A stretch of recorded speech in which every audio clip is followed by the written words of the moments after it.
Bom, agora estamos gravando, então, bom dia oficialmente já para quem está conectado e agradecendo mais uma vez aqui a Tâmara, que gentilmente vai compartilhar aqui as informações sobre um dos cases aqui premiados do Prêmio Abrad, que aconteceu agora em abril. A Tâmara, ela representa a Binder, né, que foi uma das agências que inscreveu aí em melhor case de governo, né, e em melhor case de instituições financeiras. E a gente tem convidado, a gente está com uma programação onde a gente convida os vencedores de cada categoria para contar um pouco aqui para a gente sobre como é que foi o trabalhar, como é que foi a construção desses projetos, né, que foram premiados. Isso a gente acredita que de alguma forma pode ser inspirador aí para o trabalho, né, de todos nós. Então é isso. Bom, a Brad, seguindo aqui, acho que eu vou fazer rapidamente aqui uma introdução, mas já vou partir logo para o case aqui, né? Que a Brad é uma associação, para quem ainda não é associado, que conecta aí os principais players do segmento de comunicação e marketing digitais. Então a gente tem aqui as agências online e também as empresas que prestam algum tipo de serviço, algum tipo de produto para esse segmento. A gente reúne hoje aproximadamente 450 associados, rumo aos 500 aí, e a gente tem várias regionais pelo Brasil. Uma delas é a regional do DF, que é onde a Tâmara fica, onde ela está nesse momento. Ela fala diretamente de Brasília, a poderosa Brasília, né, Tâmara? E aí a gente vai, então, a partir de agora, passar para a Tâmara e ela vai apresentar aqui. Para quem ainda não é associado e quiser se conectar com a Brad, já vai logo aqui um QR Code.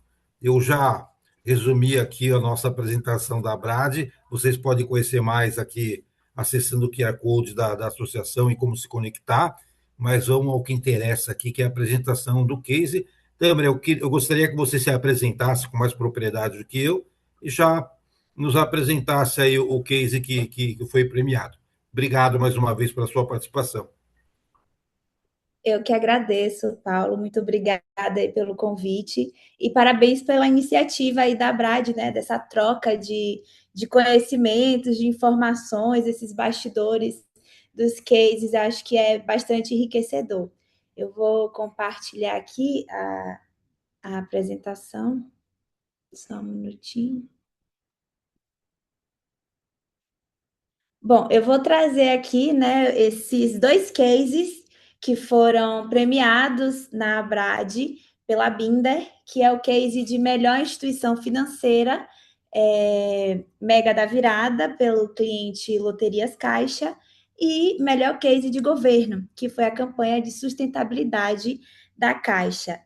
Antes de começar, eu quero também agradecer a equipe da Binder, né, que fez parte e que fez acontecer esses cases. Então, assim, foi um trabalho feito a muitas mãos e um trabalho coletivo. Então, um agradecimento aí já deixando registrado, e também ao nosso cliente Caixa, que é um cliente sempre super participativo, que confiou no nosso trabalho, e foi um grande desafio, duas grandes campanhas bem desafiadoras, e vocês vão entender quando eu mostrar aqui mais detalhes. Bom, eu sou Tamara Thaís, gerente de projetos e conteúdo na Binder. Atualmente eu lidero a equipe do digital, sou publicitária há 13 anos, formada pela Universidade do Minho em Portugal, e aí já trabalhei com marketing digital, comunicação governamental, eleitoral, já trabalhei com monitoramento de mídias digitais, gestão de conteúdo, enfim. Também já trabalhei aí com projetos internacionais para clientes de Portugal e Cabo Verde, tanto no setor público como no setor privado. Então, uma breve apresentação da minha trajetória profissional. Como Paulo disse, eu moro em Brasília atualmente, vim trabalhar na Binda, sou baiana e estou aqui em Brasília. Falando rapidamente também sobre a Binder, é uma agência, uma das melhores agências para se trabalhar no Brasil, e não sou eu só que digo isso, tá? A Binder, ela tem um certificado do GPTW, né, que é uma consultoria que premia aí, as melhores empresas para se trabalhar. Então, eles fazem uma pesquisa com os funcionários, uma pesquisa anônima, e premiam aí essas empresas que são boas para se trabalhar no mundo todo. E a Binder ficou como a segunda melhor agência, com mais de 100 funcionários para se trabalhar. É uma empresa que realmente valoriza o bem-estar dos funcionários e que as pessoas trabalham felizes. A Binder acredita que a criatividade ganha força quando é construída no plural. Hoje a gente tem sede em Brasília, no Rio, em São Paulo e Salvador. Além das pessoas que trabalham home office aí em outros estados do Brasil também. Então, a gente tem uma atuação colaborativa de diferentes sotaques, diferentes regiões do Brasil. E eu acredito que isso também faz toda a diferença aí nos nossos resultados. Mas, entrando já no case, vou falar primeiro sobre o case, o melhor case de instituições financeiras, que foi para a Mega da Virada 2025, Loterias Caixa. Mega da Virada é um produto já muito conhecido pelo povo brasileiro, já é um fenômeno cultural, faz parte do nosso imaginário, é uma realidade já para o povo brasileiro. Então, trabalhar um produto tão conhecido parece ser fácil, né? Mas temos aí alguns desafios, encontramos alguns desafios para fazer essa campanha. Um deles que identificamos são as bolhas informacionais. Atualmente, a atenção das pessoas, ela não está mais no mesmo lugar como era antigamente. Hoje em dia, as pessoas estão voltadas para as suas micro-realidades. Alguns dados interessantes que encontramos, né, para fazer essa campanha, é que 76% dos brasileiros preferem se informar usando vídeos curtos nas redes sociais.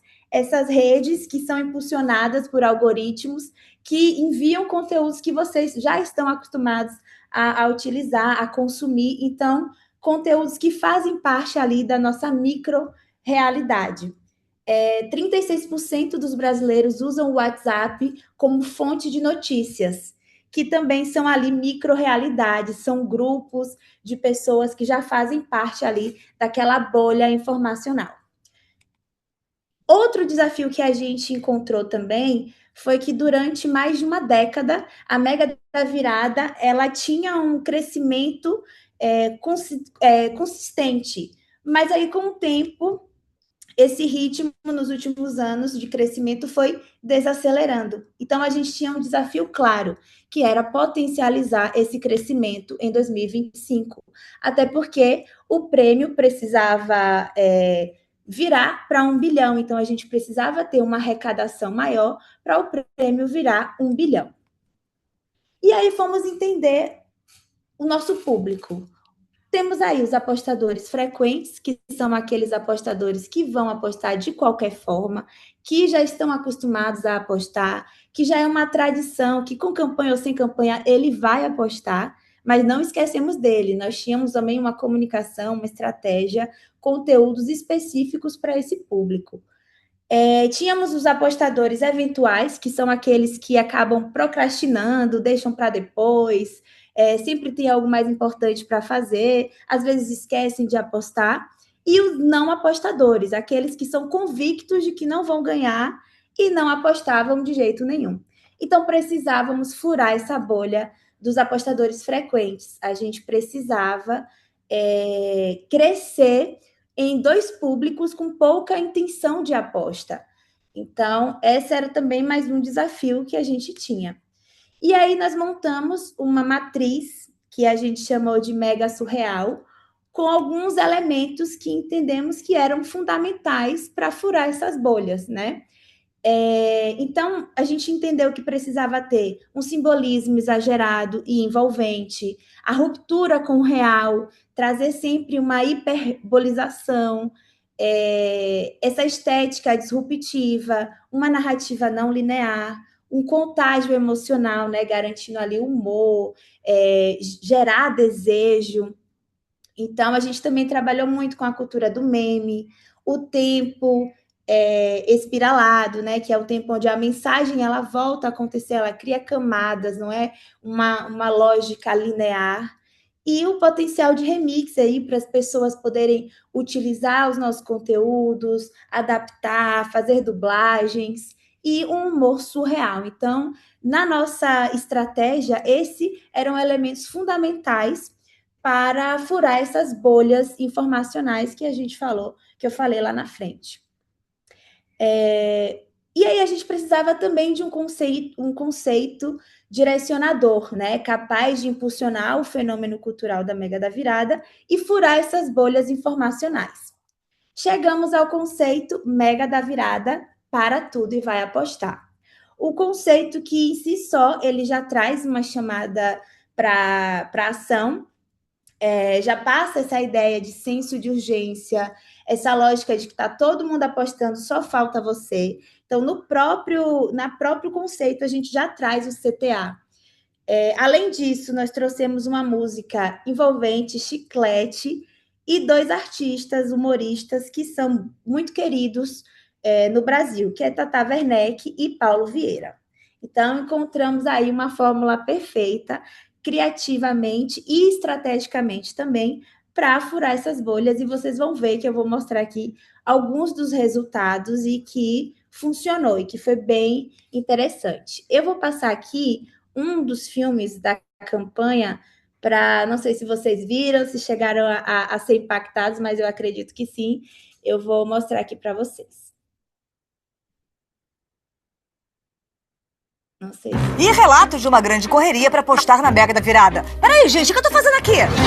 Tudo e vai apostar. Mas também com um prêmio estimado em 850 milhões, que não acumula. Paulo, que horas fecham aí? Avisa que eu tô a caminho, hein? Sim, tem gente até parando o treino. E pode apostar na lotérica no site ou no app. Mais fácil que sair daqui, né? Produção, tô indo embora! Mega da Virada, para tudo e vai apostar. Deu certo, quase desmaiei, mas cheguei. Aposte!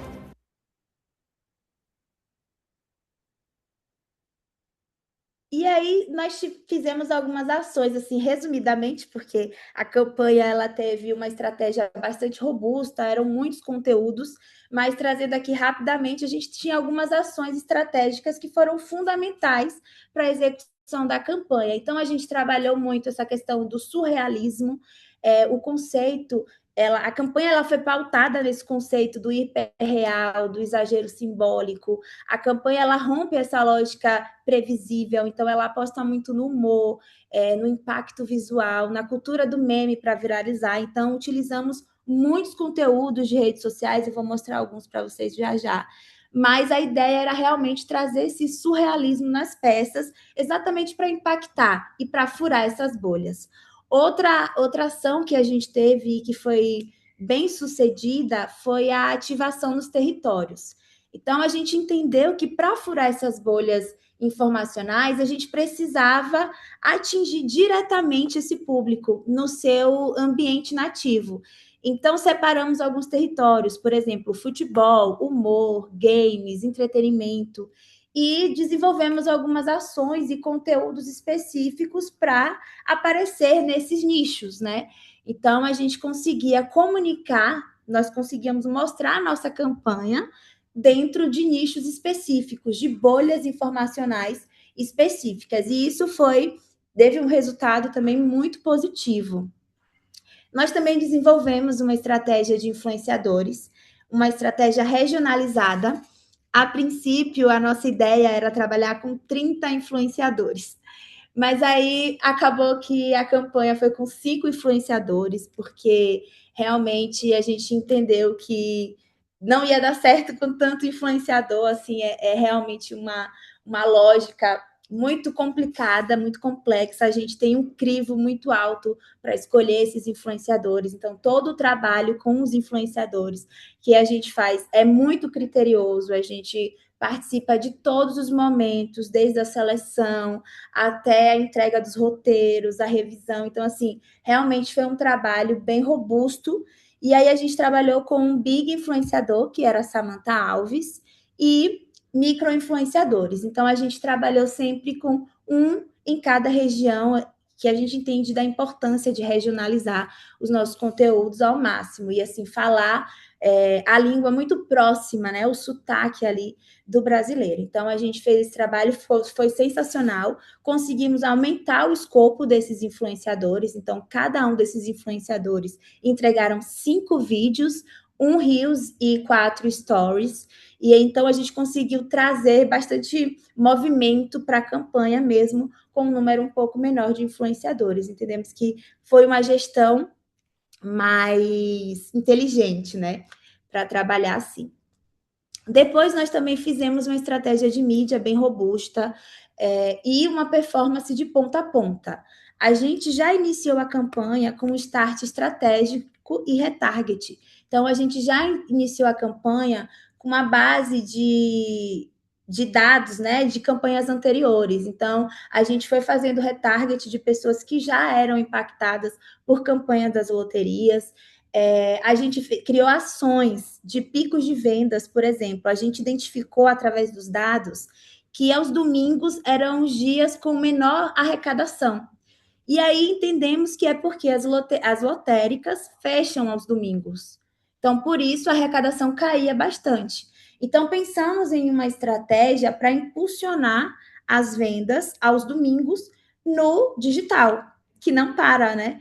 Então, a gente conseguiu fazer conteúdos específicos para o domingo, com impulsionamento de mídia maior aos domingos. Então, foi toda uma estratégia especial também para esse dia, para conseguir aumentar um pouco as vendas aos domingos. E aí a gente tinha uma otimização totalmente pautada nos dados. Então, a gente cruzava todos os dados, tanto os dados da estratégia de conversão, como os dados da estratégia de funil, de influenciadores, da promo. Então, cruzamos, né, todos esses dados e a cada semana fazíamos otimização.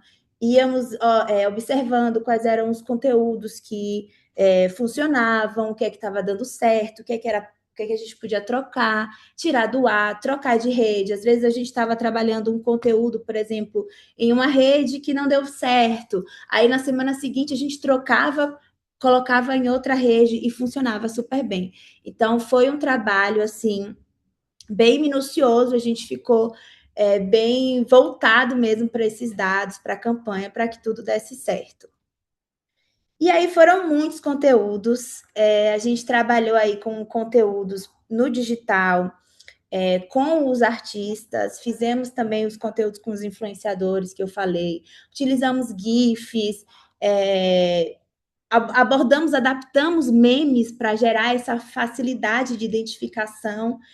E assim, a gente também tinha um desafio aqui que era como é que é produzir tantos vídeos sem deixar a produção onerosa, né? Então a gente foi fazendo um quebra-cabeça também ali, tínhamos um escopo com os artistas, que era um escopo mais fechado, mas como é que a gente conseguia explorar isso e trazer esses conteúdos de outras formas? Então, fomos fazendo esse quebra-cabeça e a gente conseguiu ter aí bastante conteúdo durante a campanha. Eu trouxe algumas peças aqui do digital para mostrar para vocês. A gente utilizou essas peças dessa página para estratégia de retarget, abandono de carrinho e compra. Então, a gente conseguia mapear as pessoas que interagiram na campanha, mas que não fazia qualquer missão à compra, não colocava a aposta no carrinho. Nós também conseguíamos pegar as pessoas que iam até o carrinho, colocava a aposta, mas não concluía a compra, e aquelas pessoas que concluía a compra, mas não concluía a compra, mas a gente impactava novamente para a pessoa apostar de novo. Claro que isso a gente não conseguia fazer em todas as redes, eram algumas redes, mas a gente também teve um resultado bem positivo. Vou colocar aqui como exemplo. Não entende minha dicção? E eu não entendo como é que você ainda não apostou na Mega da Virada. Uma fortuna dando sopa e você perdendo tempo tentando me entender? Rápido mesmo, tinha que ser você indo apostar, meu amor. Ei! O quê? Vai apostar! Mega da Virada, para tudo e vai apostar.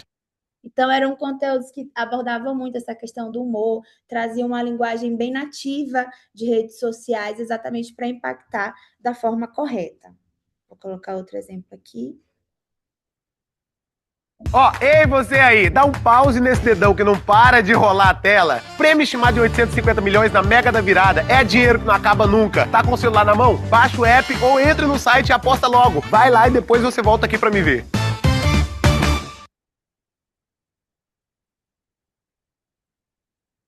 Sabe pra quem eu tô olhando, Paulo? Pra quem? Faço ideia que tô sem óculos, mas pra alguém que ainda não apostou na Mega da Virada. Pois é, o prêmio estimado em 850 milhões e o povo aí dormindo no ponto. E não acumula, hein? Só acumula arrependimento. Vai por mim, é Mega da Virada, aposte. Na lotérica, no site ou no app.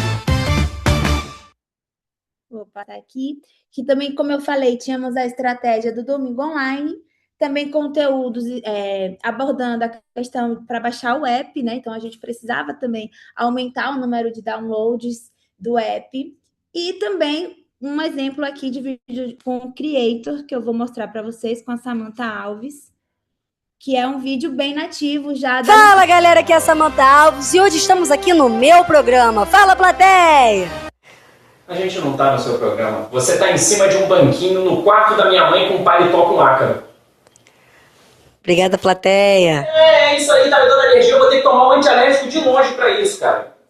A gente não falou disso quando a gente começou a namorar. E prestem bem atenção, porque dia 31/12 tem a Mega da Virada das Loterias Caixa, com o prêmio estimado a 850 milhões. E não acumula, tá?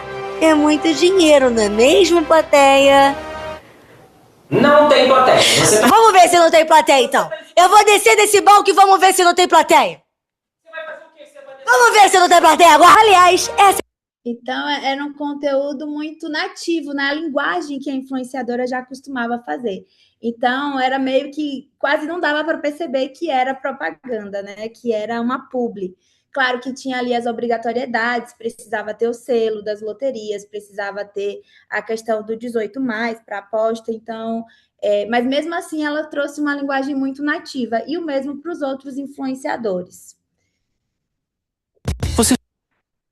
E aí os resultados, né? Tivemos um crescimento na arrecadação 71% maior do que o crescimento de 2024. Então, a gente já teve aí um grande resultado já para a campanha. Inclusive, o prêmio virou para 1 bilhão, porque a gente conseguiu bater a meta aí, digamos, ultrapassar a meta de arrecadação.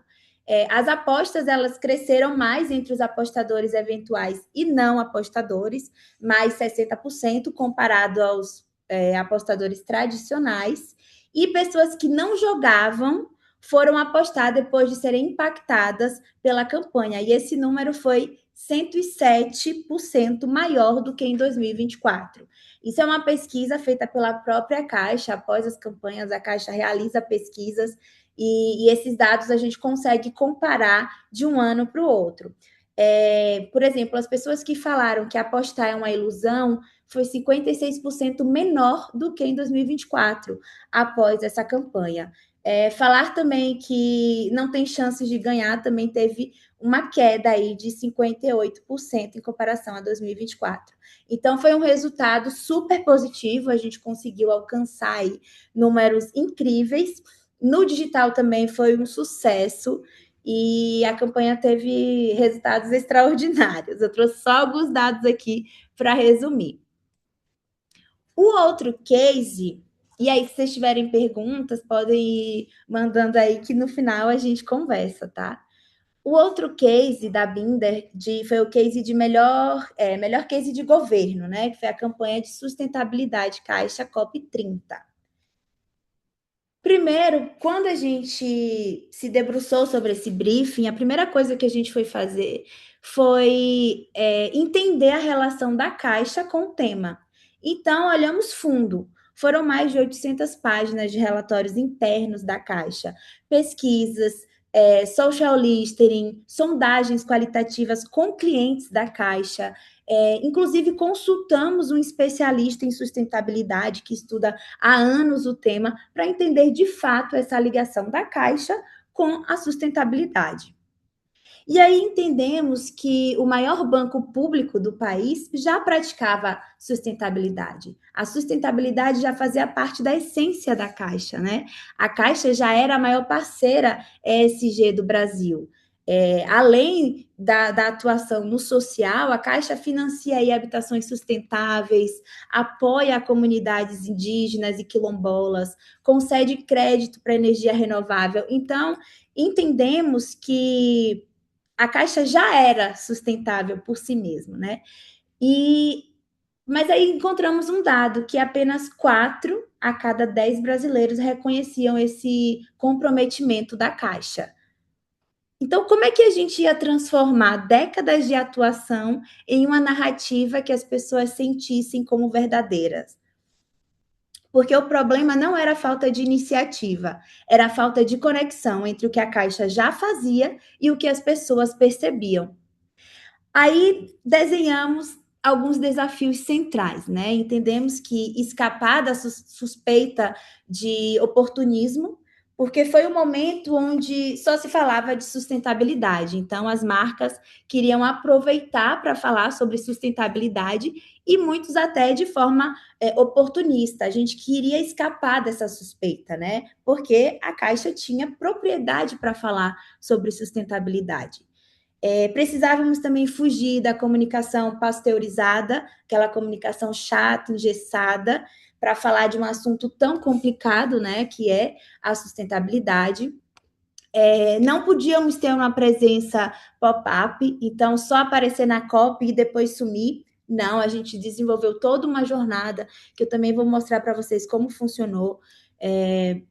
E também a gente precisava garantir que a narrativa resistisse ao risco de eventuais eventos climáticos extremos. Então, a gente montou uma estrutura de monitoramento perene para monitorar qualquer tipo de evento climático que aparecesse. Então, assim, a gente tinha um monitoramento de redes sociais bastante ativo, onde qualquer notícia que aparecesse de evento climático no Brasil, a gente já informava a Caixa o que estava acontecendo, já entendia qual seria a atuação da Caixa, analisava os comentários da campanha naquela região, e aconteceram muitos eventos climáticos nesse período.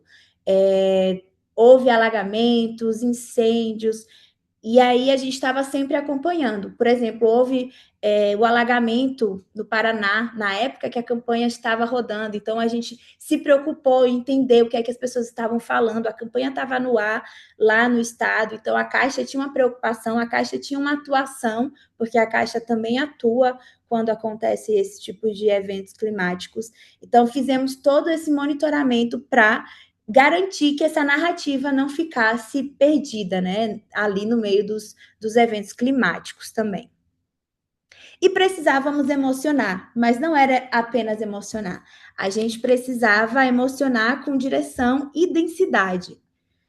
Montamos uma estratégia áurea, que chamamos de Jornada de Sustentabilidade Caixa, que foi uma jornada baseada na sequência de Fibonacci, que ela começava antes. Então, a gente teve ali a fase do lançamento, perenidade, a fase pré-COP e a fase da COP 30. Então, no primeiro momento, a Caixa ia ganhando autoridade até chegar à COP como protagonista. A gente criou um vídeo, e eu vou mostrar aqui para vocês, explicando a nossa jornada de sustentabilidade da Caixa, baseada aí na sequência de Fibonacci. Vou passar para vocês.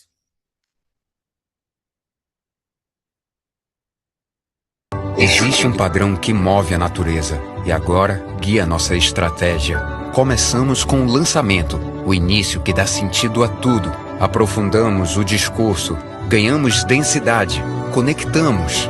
Expandimos com o calendário climático e a agenda Caixa e chegamos ao ponto máximo, a COP 30, onde tudo converge. Cada passo segue a sequência de Fibonacci, crescendo com harmonia, propósito e visão de futuro. Essa é a jornada de sustentabilidade Caixa. Então, toda a campanha ela foi baseada nessa sequência de Fibonacci. Destacamos também alguns territórios importantes que a campanha precisava seguir na nossa estratégia. Então, materialidade era um ponto muito importante, porque a gente precisava mostrar um impacto concreto da Caixa com a sustentabilidade, precisávamos ter simplicidade, porque sustentabilidade é um tema complexo para as pessoas que são leigas, então tem termos rebuscados, então a gente precisava tornar o tema mais acessível, criamos diversos conteúdos educativos, construímos o dicionário do Sustainability, com uma série de conteúdos bem interessantes, bem engraçados, divertidos e educativos, né? O engajamento para criar esse valor real, mostramos também diversos casos reais de pessoas que fazem acontecer também, e a rastreabilidade, né, garantindo as práticas CG em toda a comunicação. Então, isso também foi uma preocupação da nossa parte. Então, a comunicação ela precisava ser sustentável também, porque a campanha toda ela não podia ser irreal, né? Ela tinha que fazer parte, ela tinha que ser verdadeira. Então, tivemos aí compensação de carbono e toda uma preocupação de que a campanha fosse o mais sustentável possível. E aí a campanha foi lançada no Dia Mundial do Meio Ambiente, no dia 5 de junho, com o conceito "É da nossa natureza fazer acontecer". Foi um conceito que a Caixa já tinha enviado para a gente, já foi um conceito aprovado, então a gente precisava desdobrar essa estratégia e entendemos que era um conceito altamente desdobrável, né? Que dava para adaptar de várias formas. Então, é da nossa natureza transformar, é da nossa natureza incluir. Então, a gente conseguiu fazer diversos desdobramentos para falar de diversas formas de sustentabilidade com esse conceito. E estrelamos aí com um filme com Paulo Vieira, o poeta paraense, não Paulo Vieira, o humorista, mas eu vou mostrar para vocês também que foi um filme bem bonito, bem emocionante, que eu trouxe aqui. É da nossa natureza olhar o mundo com mais calma, sentir que o futuro nasce de dentro da nossa alma e que cuidar da terra é mais que uma esperança, é plantar agora o verde para colher amanhã bonança. Não é só sobre cuidar da mata, nem só sobre rio e estrada, é sobre dar teto e vida para quem antes não tinha nada. É sobre abrir uma porta e junto, um coração, poder incluir cada pessoa no mapa da solução. É o que move a cidade, o campo, a indústria, o chão. É pensar no produtivo com mais regeneração. Transporte que não polui, energia que se reinventa e cidades mais resistentes quando o tempo se apresenta. Somar inteligência com coragem e união para ver crescer a nossa vida e dar mais força ao cidadão. A gente cuida do hoje com o amanhã para florescer, porque é da nossa natureza fazer acontecer. E foram cerca de 700 peças veiculadas. Uma campanha de 6 meses, que a gente atuou aí tanto no on como no off. E foram conteúdos bem interessantes, exatamente para fugir daquela coisa do conteúdo chato. A gente trazia conteúdos bem nativos de redes sociais. Fizemos uma cobertura em tempo real da COP30. Inclusive, eu fui para Belém acompanhar essa cobertura. Foram mais de 95 conteúdos em tempo real que a gente fez ali no stand da Caixa. Tinham conteúdos para explicar, como eu falei, alguns termos de sustentabilidade, mostrar casos reais. Então, a gente trabalhou todas essas fases, desde junho até o final de novembro, até o pós-COP30, com conteúdos bem ricos, né? E aí, os resultados mostraram o sucesso da campanha. Aquele dado que eu falei lá atrás, que 4 a cada 10 brasileiros reconheciam o comprometimento da Caixa, ele se tornou 7 a cada 10 brasileiros depois da campanha, porque a Caixa ela reaplicou esse teste, essa pesquisa, e a gente identificou aí esse resultado super positivo. 85% não tiveram dúvidas de que o impacto da Caixa é real, e 75% dos entrevistados deram nota máxima à campanha. Então, assim, realmente foi um sucesso a campanha, e foi uma campanha bastante trabalhosa, assim, foi duro, a gente penou bastante, mas foi muito prazeroso ver ela no ar, ver acontecer, porque todo mundo, assim, a equipe toda se dedicou muito para essa campanha acontecer. Então, a gente também trabalhou com influenciadores, a gente também trabalhou com muitos conteúdos digitais. Durante a COP, a gente montou uma sala de guerra, a gente estava chamando de sala de guerra, onde a gente juntou algumas pessoas da equipe, de todas as áreas, e pessoas da Caixa também, os clientes, para a gente tomar decisões rápidas, para criar conteúdos urgentes, para publicar, para acompanhar, para monitorar. Então, foi um trabalho muito bonito, muito prazeroso, assim, e foi uma parceria incrível com a Caixa, que a gente tem muito orgulho e ficamos muito felizes em ter esse reconhecimento aí através do prêmio. E alguns grandes diferenciais que eu identifico em ambas as campanhas é que a gente tem uma comunicação estratégica sempre guiada por dados. Assim, a gente costuma trabalhar sempre com dados para embasar todas as nossas ideias, as nossas estratégias. A gente tenta entender ao máximo o nosso público, ao máximo o cenário. Então, eu acho que isso faz muita diferença. Além disso, também a gente tem uma convergência entre todas as áreas da campanha. Então, a mídia conversa muito com a criação, que conversa muito com o plano, que conversa muito com a estratégia digital. Então, tudo casa. A estratégia ela é muito amarrada, não tem pontas soltas. Então, eu também acho que isso faz muita diferença assim, para os resultados positivos. E também esse olhar segmentado cada vez mais para o nosso público. Então, a gente tem um olhar muito direcionado, seja regionalizado, ou público especificamente, ou por territórios. A gente busca sempre comunicar diretamente com aquela pessoa, com aquele público. Então, acho que são alguns dos diferenciais mais importantes que eu destaco em ambas as campanhas, porque eu acho que realmente fazem a diferença. E aí é isso, resumidamente, foram grandes campanhas, assim, campanhas longas que deram bastante trabalho, mas que também deram muito prazer, todo mundo aqui, a gente adorou fazer parte, tem muito orgulho. Então, abro aí para perguntas, se alguém quiser fazer algumas perguntas. Legal, tem bastante gente aqui com câmera aberta, todo mundo, então fique à vontade aqui para eventuais dúvidas com a Tâmara.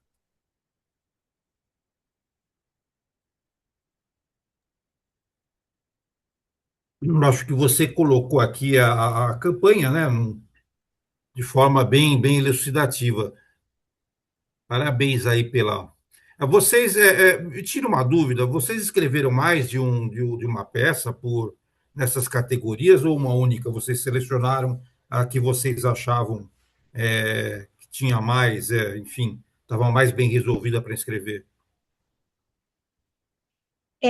Eu não tenho certeza se a gente escreveu outras peças, mas acredito que a gente tem escrito a campanha como um todo, né? Pensando aí nos cases como um todo, na estratégia e todas as peças. Mais do que o legal, filme Tâmara. principal. Foram esses que eu Entendi. mostrei. Ok. Alguma consideração aqui, Suelen, Ellen, sobre a participação da Binder no prêmio? Algo a contribuir aqui? Não, Paulo, acho que a apresentação foi muito clara aqui, muito bom conhecer o case. Agora é realmente a ideia de abrir para conversas, né, para aproveitar a disponibilidade da Tâmara em tirar dúvidas. Aí, ó, começou a chegar, tá vendo? Abriu o microfone e a galera me ajudou. Bora lá. A Laura falou que queria saber um pouquinho sobre o processo de planejamento, quanto tempo a equipe teve para levantar os pontos antes de começar de fato a criação, né, com os caminhos e etc. Então, a gente tem um prazo curto normalmente, o prazo acaba sendo bem curto, quando a gente recebe o briefing aí e participa da concorrência, né? Porque na Caixa a gente participa de concorrências com as outras agências licitadas, e aí é sempre uma gincana, a gente se dedica muito para fazer acontecer nessa apresentação, onde todo o planejamento, todo o estudo é feito. Algumas campanhas a gente tenta se antecipar, como o Mega da Virada, por exemplo, que é uma campanha que tem todo ano, então a gente já sabe que vai acontecer, a gente tenta se antecipar de alguma forma ali nos intervalos entre uma pauta e outra, mas, por exemplo, sustentabilidade a gente não tinha como se antecipar, a gente não sabia que vinha esse briefing, mas normalmente os prazos aí são bem apertados, uns 10 dias, talvez, por aí. E aí a gente apresenta a ideia para a Caixa, e aí toda a equipe acaba se debruçando, montando a apresentação, a estratégia, a parte criativa. E o mais interessante é que todo mundo participa de todo o processo, né? É um trabalho de verdade, assim, muito colaborativo.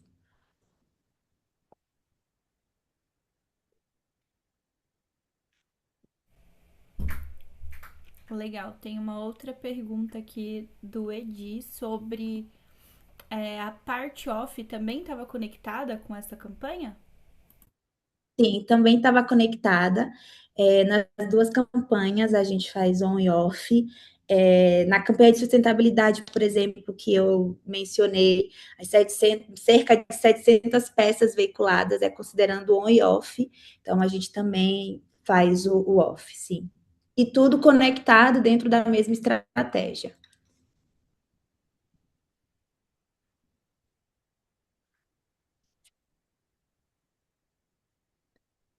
Muito bem. Bom, agora então, se ninguém tiver mais nenhuma pergunta, você tem mais alguma informação que você tem para compartilhar, Tamara, aqui com a gente? Não, acho que era isso mesmo. Muito bom. Eu Já está deixei aqui. aqui o QR Code da pesquisa de satisfação Legal. da Então, era Abra. super obrigado por compartilhar, então, essas informações aqui com a gente. E, mais uma vez, parabéns pelo prêmio. A gente espera que que todos aqui tenham novas inscrições, que esse prêmio, né, ele acaba jogando luz em cima de bons trabalhos aí que a gente entrega para o nosso setor. Isso é muito relevante, né? Prêmio para reconhecer a qualidade do trabalho que as associadas entregam para os seus clientes, isso é muito positivo para o mercado. Todos ganham com isso e acaba valorizando muito o trabalho que as agências associadas fazem para os seus clientes. Então, muito obrigado. A gente espera contar com mais participações no próximo prêmio, que já é daqui a pouco, né, Tamara? Já viramos o mês de julho, estamos em agosto. Daqui a pouquinho a gente já começa a comunicação do novo prêmio. Muito obrigado. Uma boa semana. Obrigada, boa semana para todos. Tchau, tchau. Tchau.